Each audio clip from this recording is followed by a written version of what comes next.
اسمحوا لي البنات، انا جيت نستشر معكم ونعاود لكم قصتي اللي لحد الان انا مازال ما مصدقاهاش، لانه في ليله ونهار تقلبات حياتي 360 درجه وبدون سابق انذار. انا سيده في عمري 32 سنه، ام لثلاثه اطفال، حاليا مطلقه. لكن عرفتوا علاش طلقت؟ انا نعاود لكم وانتم احكموا. انا كنت معروضه بحالي بحال اي مرأة، العرس مغربي لصديقه ليا من ايام الطفوله. فرحت وشريت الكادو ومشيت للكوافوره ولبست كشيطي، عاد خيطتها اول مره نلبسها.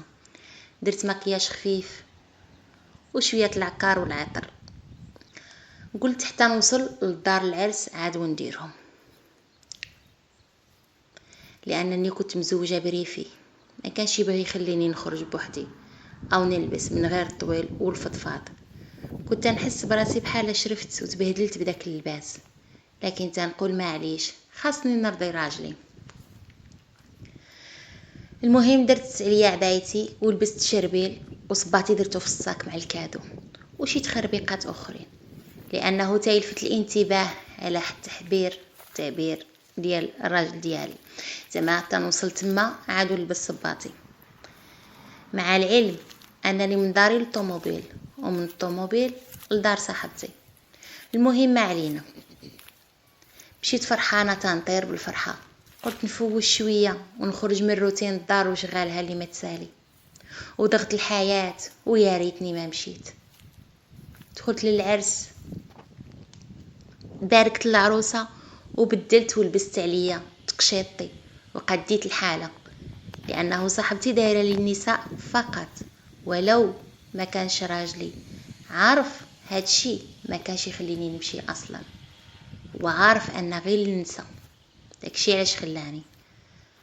طلقت شعري ودرت العكر والريحه اللي ديتهم في ساكي، درت عكر غوص ومشيت جلست حدا الناس فرحانه. وما قداتني فرحه، لقيت صحاباتي من ايام المدرسه والجيران، شطحنا ونشطنا مع بعضياتنا كيف اي عرس وفي اي مجمع ديال العيالات. سالينا كل وحده مشات لدارها وحتى انا كذلك. تقولوا لي في المشكل، نقول لكم هنا عاد غيتبدا قصتي، وبالضبط من بعد 20 يوم على عرس صديقتي. واحد النهار ما بيا ما عليا، تنصايب العشاء حتى دخل راجلي للدار، جا عندي النيشان، بدا يغوت ويضرب فيا ويسبني ويقول لي يا الكلبه يا بنت الزنقه شويتينا، ما خليتي لي وجه وسط الناس، يا الشايطه يا ما خلى فيا غير اللي نسى، ويضرب فيا ويعاود وانا ما عرفت باش تبليت. تصدمت وتنشوف غير في ولادي مساكن ترعبوا، تيشوفوه تيشتف عليا وانا في ديك الحاله وهما تيبكيو مساكن. دابا داك المنظر ما بغاش يتحيد قدام عيني.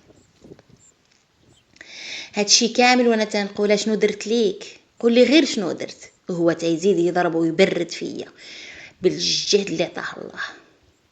والجيران تيسمعوا وحتى شي حد ما تدخل يفكني ولا غير يحيد ولادي من قدام داك المنظر. كليت لاسا مزيان وزرقوا لي عيني ولحمي كل ضرابي وزرقيه وحموريه وجميع الالوان. ملي عيا وتهد ورخا مشيت جريت عنقت ولادي، والله ما فكرت في راسي وما كنتش حاسه بالحريق قد ما شافيني ولادي. بقى بالي غير مع وليداتي. نضباهم قال لي جميع حوايجك وخوي عليا من هنا، ما نعاودش نشوف وجهك ولا كمارتك. قلت لي غير شنو درت ليك، فهمني غير علاش هادشي كامل. جبت التليفون ديالو ووراني فيديو مصوره فيه وانا تنشطح مع زوج ديال العيالات. طبعا هادشي في العرس اللي حكيت لكم عليه ديال صاحبتي، اللي ما كملاتش عليه حتى شهر ما كاملش، واللي هو داني برجليه. ولكن ما قبلتش انني نتصور ويتحط لي فيديو كاع الناس تشوفه.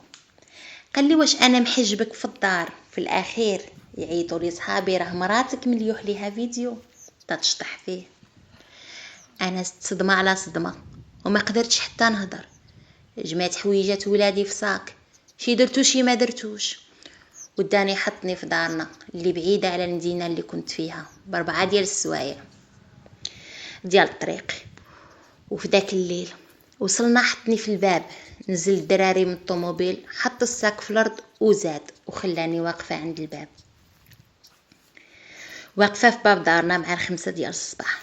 دقيت عليهم مساكين، والديا وخوتي تخلعوا ما بيهم بالوقت اللي جايه فيه.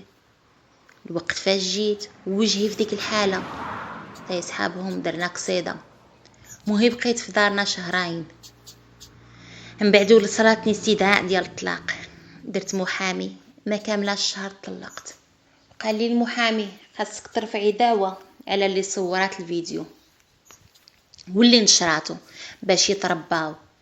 فعلا داكشي اللي درنا، والحمد لله قدرنا نوصلوا ليهم، بالرغم انني ما كانش في راسي انهم يقدروا يعرفوا شكون نزل الفيديو اول مره وشكون صوروا وجميع المعلومات.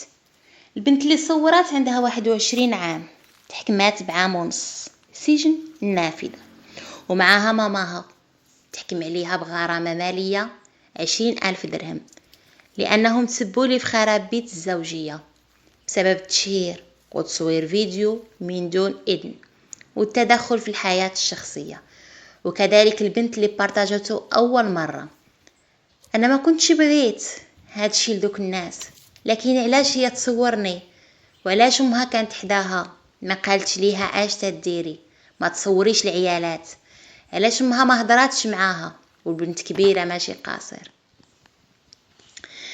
شي مرات تنحس بالذنب لانني بحالة خربت ليها حياتها، وشي مرات تنقول تستاهل اكثر لانها خربات حياتي وحياة وليداتي. انا دابا رحلت من المدينة اللي فيها دار والدية لانه الناس ما رحمونيش من العائلة، وانا طالعة وانا نازلة الناس من العائلة، الناس اللي يعرفوني كاملين ما رحمونيش. كلشي تيقول راجلي لقى عليا الفساد، داكشي علاش طلقني. كلشي طيطيعن في شرف ديالي، كلشي طيطعن في شرفي. ملي تنقول لهم راه غير حيت تلاح ليا فيديو تنشطح فيه في عرس مع العيالات، حتى حد ما تيقني، وكلشي كيهضر في ظهري وكيهضر فيا وكنشوف التغاميز وكنشوف كلشي.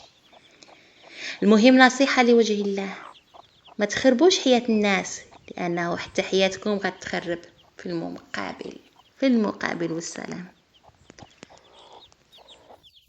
كانت هذه قصتي ديال العرس اللي شحال وانا فرحانه باش نحضر ليه، ويا ريتني ما مشيت له. ان البنت اللي عندها 21 سنه هي اللي خرجات لي على حياتي وعلى حياه وليداتي. والعرس كانوا فيه غير العيالات، ما كانش فيهم الرجال نهائي، غير العيالات.